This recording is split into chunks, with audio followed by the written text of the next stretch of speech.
So let's take a tour of the interface here of Ableton Live 11. We'll kind of start in the top left corner and work our way around and discuss some of these different buttons and knobs and faders and things. And then we'll land on the browser at the end and we'll talk a bit more in depth about that. Disclaimer, I'm not necessarily going to go into super great detail into every single thing up here. We'll go into a bit more detail into some of these as needed as we progress through the course. But I'll give you kind of a brief description of everything that I think is going to be relevant for these courses. So top left corner here, we see a button that says tap. You may see a couple of buttons next to that, depending on your preferences. Let me open the preferences quickly. If you go to the link tempo MIDI tab, there are two buttons that I actually have hidden, the show link toggle, because we won't be using that at all in these courses, and the show tempo follower toggle, we won't be using that either. In case you're curious, the link toggle, if that's on, you'll see a button that says link. If you turn that on and you're with a friend on the same Wi-Fi network and they also have Ableton Live 11 on their laptop or whatever, you can actually link the tempos of your two Ableton Live projects together so you can kind of jam with each other. That's what the link function does. And then the tempo follower allows you to route audio in. If you turn it on up here, you can route audio in from an external source. You'd have to configure that in your audio section over here. You can route audio from an external source, let's say a click track, or maybe you're playing with a drummer or something like that, and you want to get a feed from their signal into the tempo follower. It'll actually pick up the tempo of whatever's playing and match the tempo in real time to that. So if you're doing like live performance-based stuff, that's kind of a cool thing. Like I said, we won't be using it in these courses, the beginner level 1 and 2. But if those are off, the first thing we see is tap. And what that allows us to do is if we click it 4 times in succession, it'll average the speed of our clicks and it'll read out an approximate tempo for us here. So this is handy, for example, if maybe you've just got a tempo for a beat or something in your head and you want to start making the track, and you just kind of go up here and just tap that in. Maybe you don't know exactly what that tempo is. 1, 2, 3, 4. So I just tapped in about 107.29. I usually like to round this number off and not leave it at a decimal place, so we can just round this to 107. If I want to change this, by the way, this is the project tempo. If I want to change it, I can click here and drag up and down to adjust it, or I can click on it once and then I can just type numbers in, let's say 107, and then press enter, and it'll give me that exact number there. To the right of that, we have these two buttons. This is a basically like a temporary slowdown, temporary speed up nudge kind of thing here. This will temporarily increase the tempo when everything is playing, or temporarily decrease the tempo. It's sort of like if you adjust the jog wheel on a CDJ or nudge the turntable when you're playing a vinyl record on a turntable, where it's going to sort of temporarily speed up and temporarily slow things down if you want to try to sync Ableton Live's tempo with some external thing. If you're trying to do like a something with DJing or something like that, maybe you're playing a record and then you're also playing loops and things from Ableton Live layered in through your mixer, you can kind of nudge it forward or backward. Just keep in mind it is going to nudge everything that's playing in the project. You can't just do it on a per track basis. So that's what those are going to do. Then here you have your time signature. Most electronic dance music is going to be written in a 4/4 time signature, but you can change that by either clicking and dragging values here or typing them in. You can see as I do that, it changes the grid to accommodate. Next to that, you have the metronome button. If this is switched on and I hit play, it's basically going to tick a metronome along at our current tempo, which is now 107 BPM. While it's playing and while the tempo is going, you can actually see here, this is the arrangement position. This is basically showing us which bar we're on. The first number here, the second number is counting off the quarter note beats. You can see that's kind of ticking along exactly with the metronome. 1, 2, 3, 4. And then this is counting off 16th notes per beat. So that one's moving pretty quickly, you can see. If we click this little drop-down arrow to the right of the metronome, you have the option to turn on a count in. This is helpful for recording.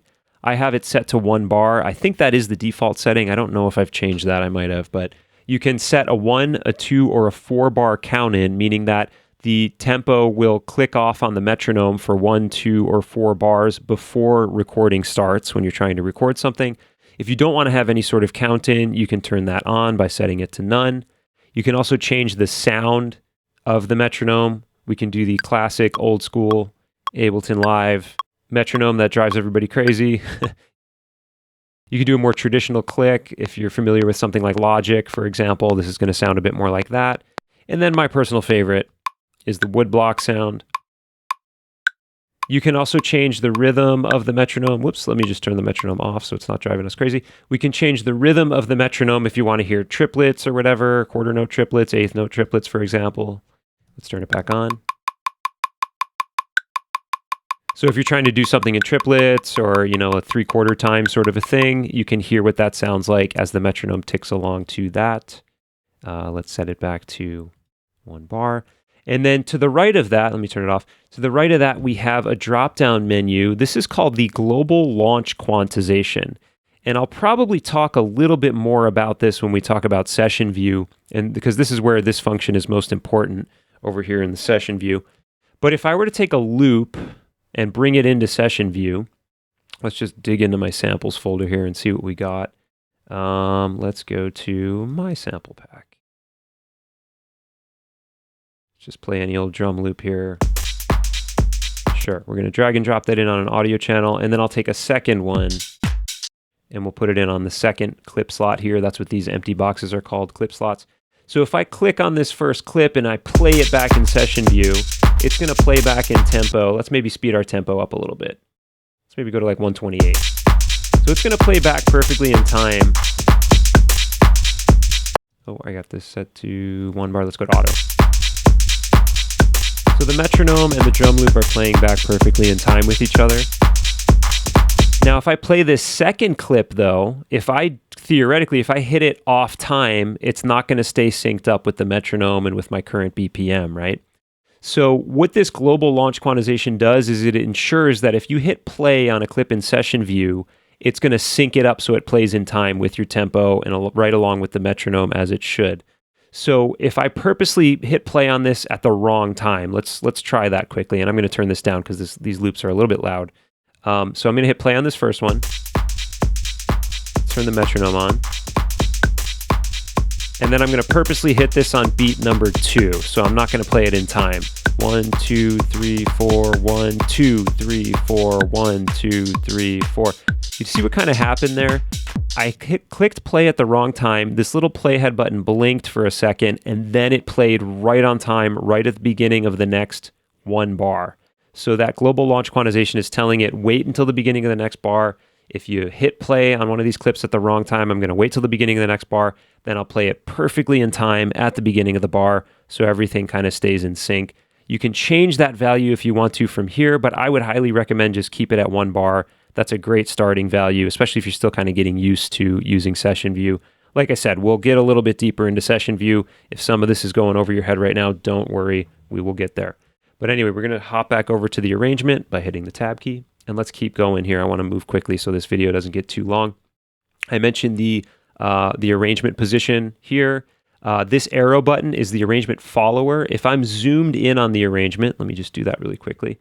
You can see that if I turn that on, this playhead is going to follow along with the arrangement, or I should say the view of the arrangement will kind of scroll along with the playhead. If I turn it off, there it goes. It's just going to keep going until it goes off screen, right? So this is handy if you're zoomed in a bit on your arrangement and you want to kind of see everything in real time that's going to be playing. Then we have, of course, up here our transport controls, play, stop, and record. You'd use the record button when you're recording audio from the outside world onto an audio track. Or when we start recording MIDI onto a MIDI track, we're going to be using that record button as well. These functions have to do with MIDI recording, overdubbing, automation, capture, session, record. These are a few additional things. I'm going to go more into details into these as needed as we progress through the course. So don't worry too much about these right now. Up here we have our loop brace and our loop controls. So if I turn this button on, it turns this loop brace on in my arrangement. I can move my mouse over the middle of the loop brace, and I can move the whole loop brace left and right throughout the arrangement. Essentially, when that's on, it's just going to loop this portion of the arrangement. If I want to shrink it, I can grab either edge of it. You see my mouse cursor turns into a kind of a bracket icon. I can shrink this down, and if I hit play, it's just going to loop that portion of the arrangement. These numbers here will tell us where the loop brace is starting. Currently it's starting at bar 5, beat number 1, 16th note number 1. This is telling us how long the loop is. It's currently 1 bar long exactly.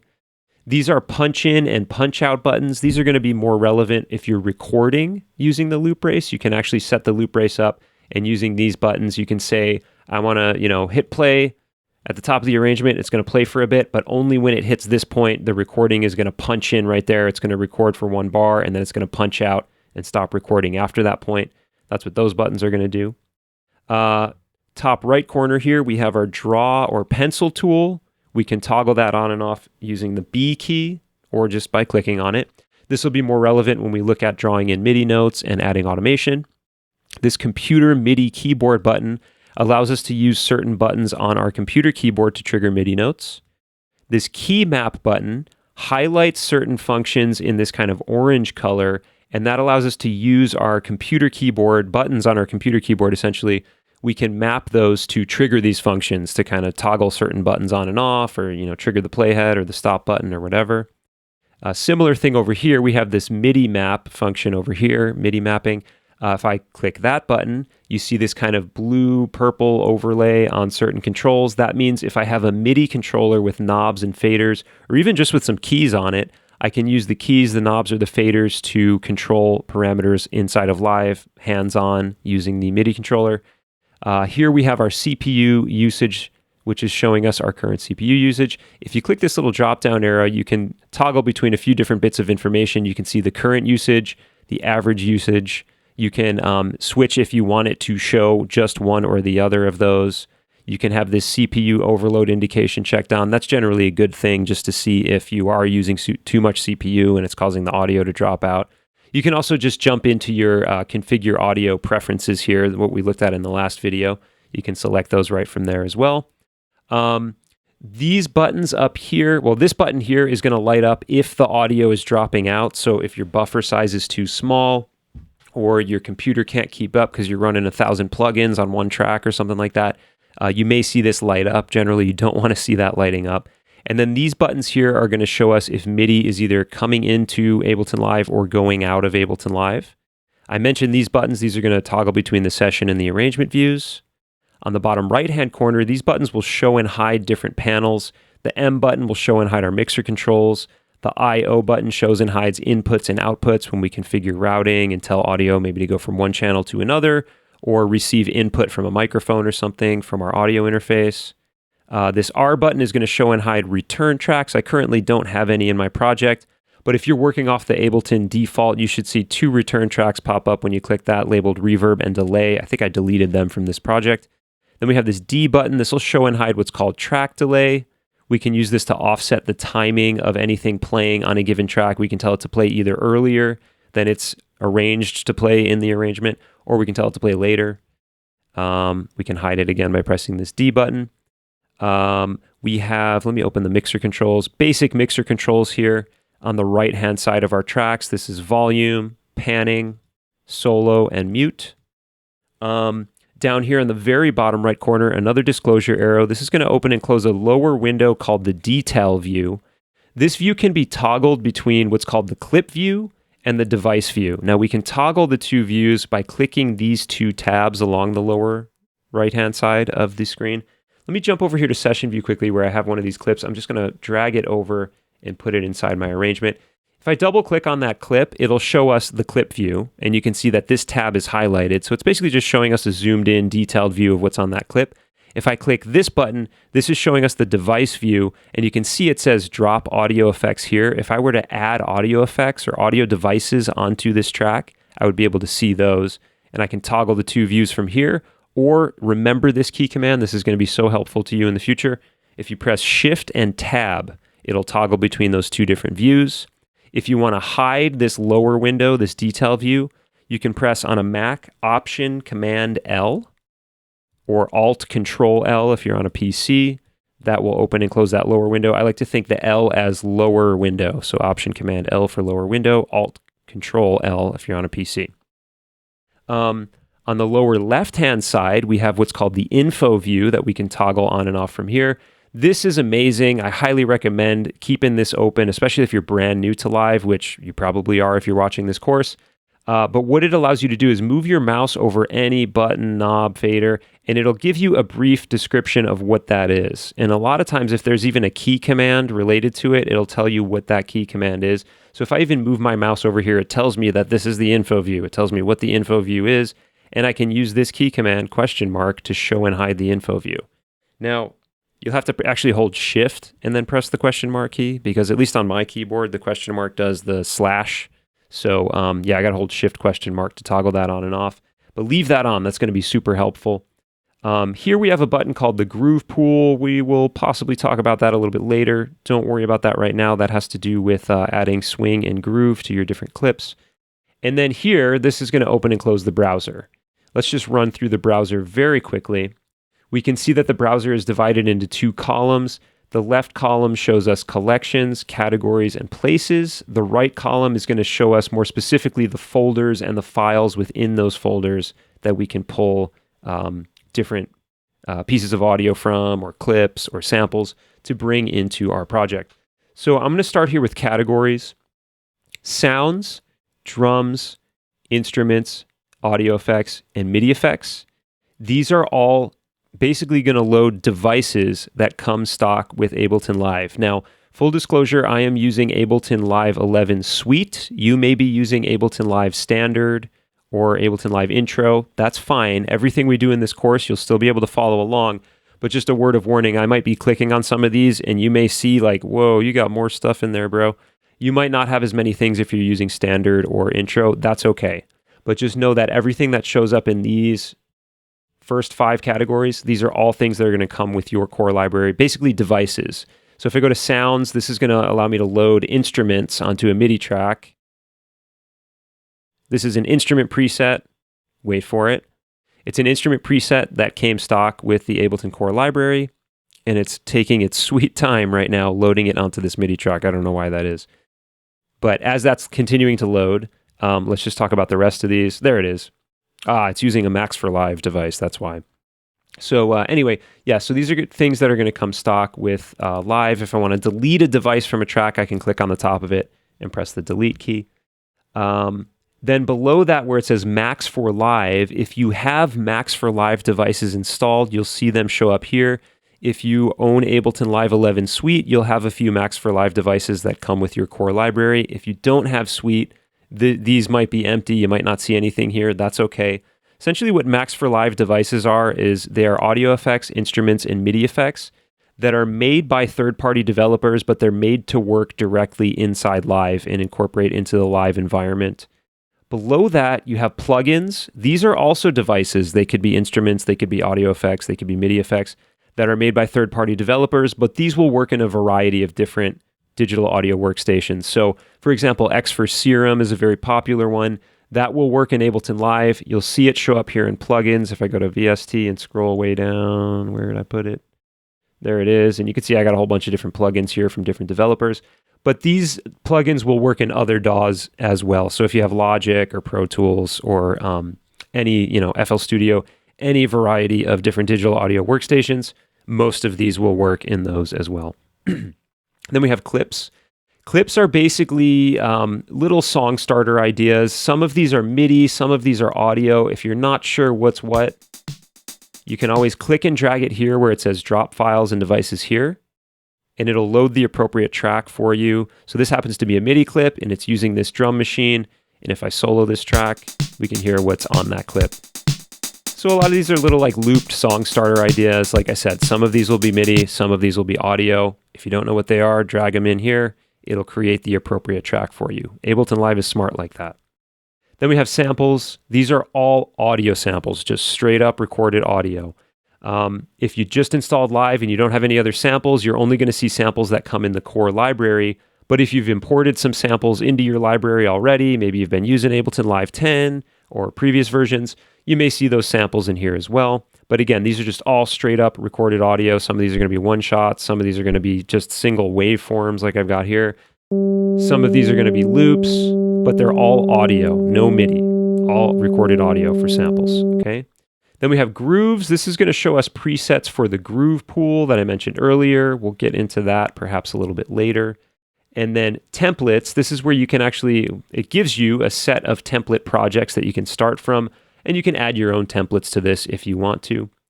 Then we have under places, we have packs. Most of you might only see a pack called Core Library. If so, that's okay. If you unfold that, this is essentially showing us all the stuff that shows up here in the categories. It's just divided into a different subfolder structure, but it's all the same content that you're going to find here. If you have other packs, maybe you've downloaded packs from Ableton.com or some other developer's website, you'll see those show up here. Most of these are things I got from Ableton.com. If you own Ableton Live Suite, you might have some packs available to you that you haven't installed yet. You can actually check down here. It says if you have packs available to you, as long as you're connected to the internet, you can unfold this and you can download the packs right from here. So I have quite a few that I haven't downloaded yet just for space considerations because my hard drive is filling up. It'll even tell you if any of these packs have updates. Apparently I have 2 updates that I need to install, so I can run that maybe later today.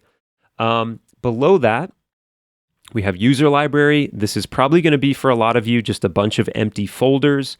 As you start using more Ableton Live devices like we've got down here and saving your own presets or maybe importing your own samples or maybe creating your own grooves or your own clips, these folders will start to fill up. So don't fret if you're kind of looking through and you just see a bunch of empty folders like I have for some of these. A lot of these I've actually saved presets for things. So mine, I have a few devices in there, a few presets in there. So this is just sort of like your customizable library that you will build over time.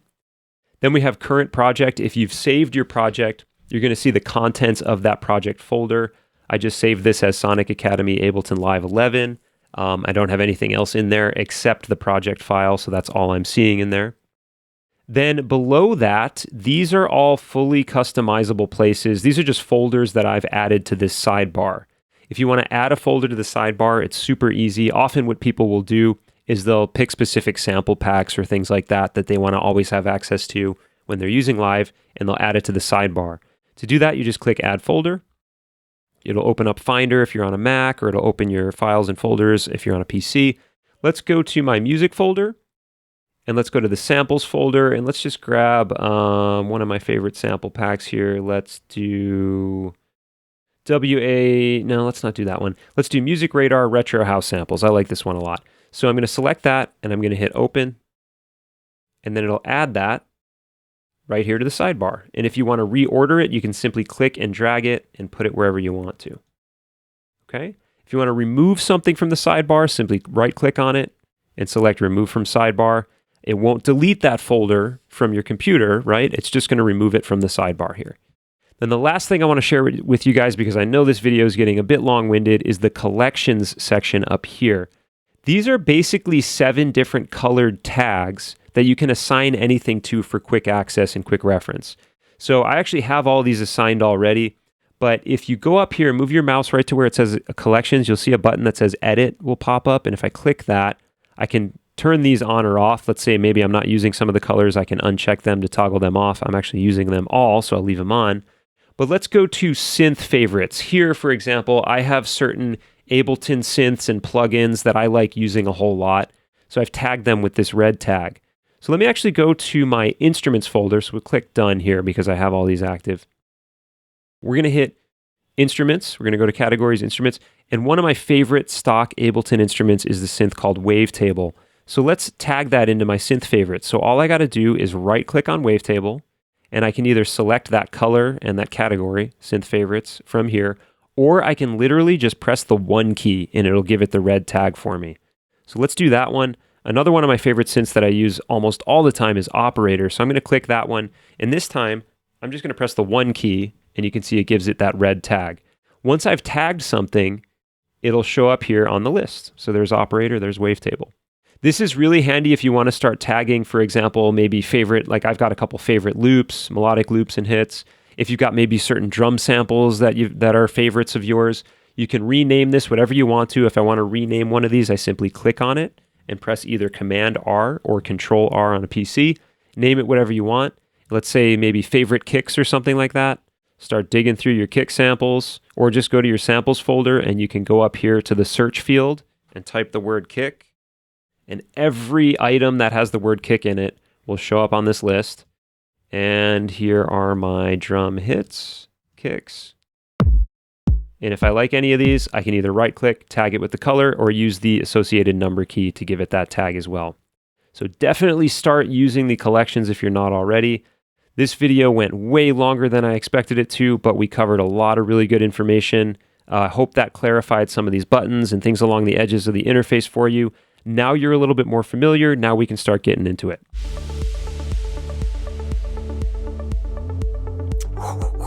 Thanks everyone for watching. We really appreciate the support from you guys. If you liked this video, then smash that like button. And if you want to be notified about new content, hit the subscribe and the bell notifications. Peace!